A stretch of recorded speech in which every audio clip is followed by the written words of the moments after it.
Now, Pokemon investing is a skill, but what makes certain cards and products perform better over the long term? I'm gonna answer that in just a second, though for today, I am gifting this incredible PSA 10 Dragonair Art Rare from Pokemon 151. To be selected, it's super simple. Just like this video, make sure you are subscribed to the channel with notifications turned on, and finally, comment below on your favorite water type Pokemon and mention something you hope to achieve within the next year. To know if you've been selected, just be on the lookout if I reply to your comment with this Squirtle eating a mango emoji. If you get that emoji in your comment reply, then well done, because you have the PSA 10 Dragonair entering your collection. And also, all these custom built emojis can be accessed yourself with channel memberships. The link to join is in the description. Now, here's the thing right now when it comes to Pokemon investing. Pokemon investing is like a new phenomenon, and while it does get people debating and arguing over the semantics, the reality is that there is an enormous amount of products that have actually risen over the years. Now, what's super interesting about Pokemon products, particularly sealed products, is their potential for growth once they go out of print is very high. Like, if you bought anything below retail price before it went out of print, it's almost like 100% success rate for growth. And I know that sounds crazy to say, but like, it's actually true if you look at the data. In early 2023, Fusion Strike and Chilling Reign were your bargain sale sets, man. They were so readily available, and fast forward a year and a half later, and the tune has completely changed. Now, obviously that's with sealed Pokemon products, though what about singles? Now, singles perform a little bit differently. They are more volatile than sealed, and their pricing can be a little bit out of touch, and it can just go up and then go down. 1 month they're up, 1 month they're down, and that just usually keeps repeating. Though there is a little period when they are usually undervalued. Even though some singles rise and then they fall in value, they usually remain above their original purchase price once they dip. So this does beg the question, what are the 10 most undervalued Pokemon singles at the moment? Well, sitting at number 10, it is the Drowzee illustration rare from Scarlet and Violet. This card is an iconic artwork, and also to me, this sits toe to toe with the Magikarp illustration rare in terms of unique and incredible artworks. It ticks a lot of the boxes that fit an undervalued Pokemon card. It's a Gen 1 Pokemon. It has an incredibly unique artwork. It's quite challenging to pull, and it's just an amazing design overall. The price that this is currently on is very attractive, and I still feel it is super undervalued. I'm not even sure why it's at such a low price point, but even so, I think this card can climb to become a very expensive card. Now, Scarlet and Violet base is still circulating, and the reality is it is very easily available, though the tune can change and shift quite quickly, and this card can certainly see a rise once this happens. It's rare to get such a unique artwork like this, and it's one of my personal favorite cards from the Scarlet and Violet era. So we will need to see how it goes with the performance of this card. Now, moving on to number 9, it is the Dragonair from Pokemon 151. Yes, the card that is the gift for the video today. Though legit, this artwork is just sensational, and it is incredibly undervalued. Its artwork is amazing, along with Dragonair being such a loved Pokemon. Now here's the thing, right? With Generation 1 Pokemon, it is incredibly hard for these not to perform well over the long time. Sometimes the insane love for Generation 1 can be a little bit overdone, but it does seem people are so connected to these original Pokemon. Though the reality is, they do have the most nostalgic pull power for the masses, and when you have so many fans getting drawn from the same era, it just creates demand. Dragonair has an elegant design, and it is quite challenging to pull this card,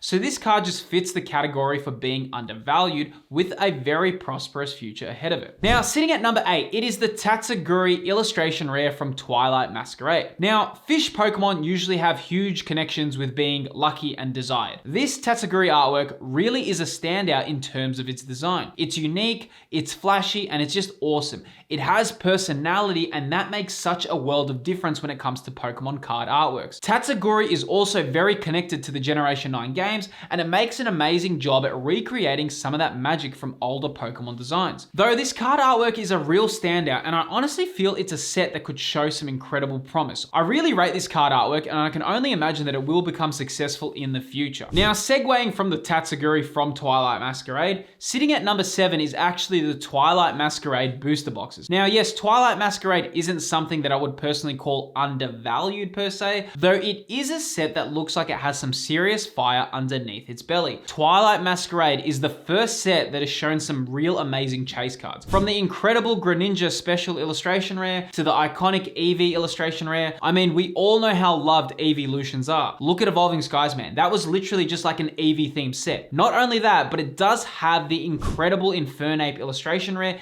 and the Leafeon. This set really is stacked with a lot of winners, and it seems it will compete with Paldea Evolved for the most desired set for Scarlet and Violet so far. Of course, this is not including special sets, because if it was, then 151 would be winning that race entirely. So if it was special sets, then I mean, I guess it's 151, right? But out of these mainline sets, it is really looking good. But while we move on to Stellar Crown and future sets, it seems that Twilight Masquerade will show some amazing promise in the future, so you don't want to miss out on it. Now, moving on to number 6, it is Excadrill illustration rare from Temporal Forces. This card is absolutely sensational, and I love how Excadrill is brought into a human-like environment and how it looks like it's just part of the team. This is an incredibly creative artwork, though more than that, it seems it's been underlooked for a while. I mean, Temporal Forces in general is a set that it's been on the quiet for such a long time. When Temporal Forces released, which is the set that contains this Excadrill, it had just so many Rumulators circulating around it, right? People were saying, oh, it's short printed, and then they were saying all these sorts of things about the set, and none of this really came to fruition, though this card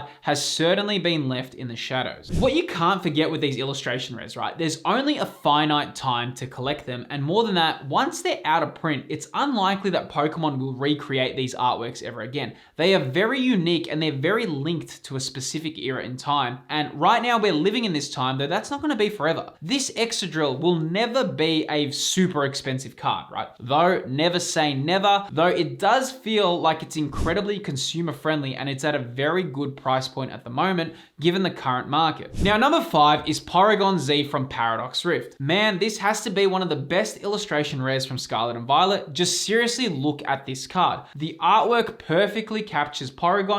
It feels like a wild science experiment and the colors really work well. This is an incredible artwork and it's a fantastic illustration. While Porygon-Z isn't a huge fan favorite, it is an amazing Pokemon that deserves way more recognition. This artwork really gives the Pokemon justice. I just love when artworks blend so well. This card is amazing, and once again, Paradox Rift is easily available right now. I did speak in a previous video about whether or not Paradox Rift will be the next big investment, which you can watch right here. Though when Paradox Rift officially goes out of print, I feel this Porygon may have an interesting future ahead. It's one that you should keep a lookout for. Now, sitting at number 4 is 151 Special Illustration Rare Alakazam. Now, Alakazam is a unique card because over the last year, it has shown incredibly strong stability. It is very reminiscent of Leafeon VMAX from Evolving Skies, although it's just a little bit less rare and definitely less expensive than that. This kind of market stability is a good sign and one to keep an eye out for on the future. Sometimes we want to see cards that will explode,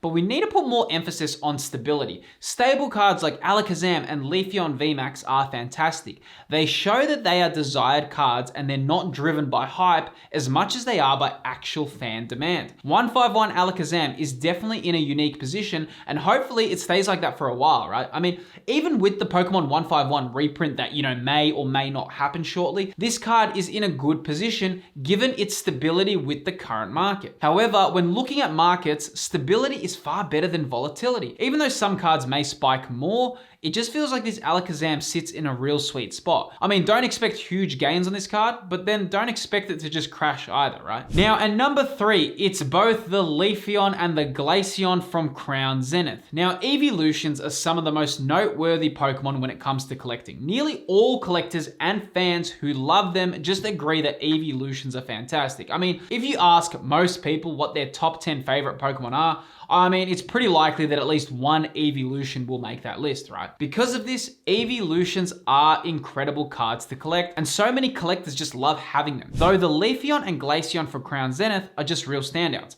They look sensational and they have prominent and unique artworks. Crown Zenith in general is just fantastic, though these two Eeveelutions take the spotlight. Also, seeing as they are the two Eeveelutions which were introduced during Generation 4, they leave a lot of promise for the future because Generation Generation 4 is due to have its nostalgia spike in 2027, as it usually takes like 20 to 21 years for that to occur, right? Now, moving on to the second spot, we have Gloom from Obsidian Flames. This card is fantastic and has an incredibly unique artwork, and the price is just so consumer friendly for any buyer. Now, Obsidian Flames is a little bit of a weak set, right? It has a one card it's like a one card race with the Charizard, but literally how long can that last? Eventually other cards will need to rise, and it seems the Ninetales and the Gloom both fit this category. Now, even though Obsidian Flames may seem a little bit lackluster, it doesn't actually mean that Obsidian Flames booster boxes cannot rise in value. I mean, look at Rebel Clash as an example of a sealed set that has nothing noteworthy inside,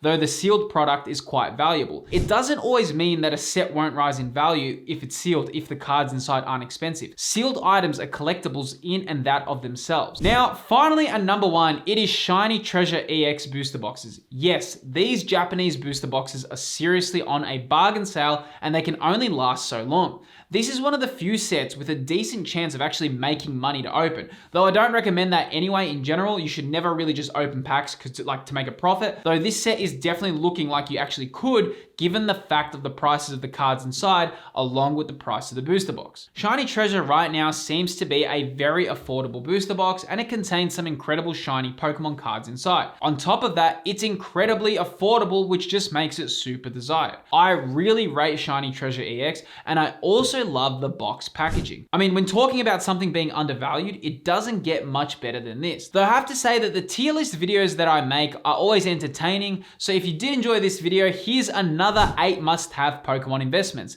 Within this video that's appearing on screen, I go over some of the best sealed products at the moment, and I look over some historical data and go through the current sealed market and what's most likely to go up in value. If you enjoyed this video, then you're gonna love that one. Click that video on screen and I'll see you there.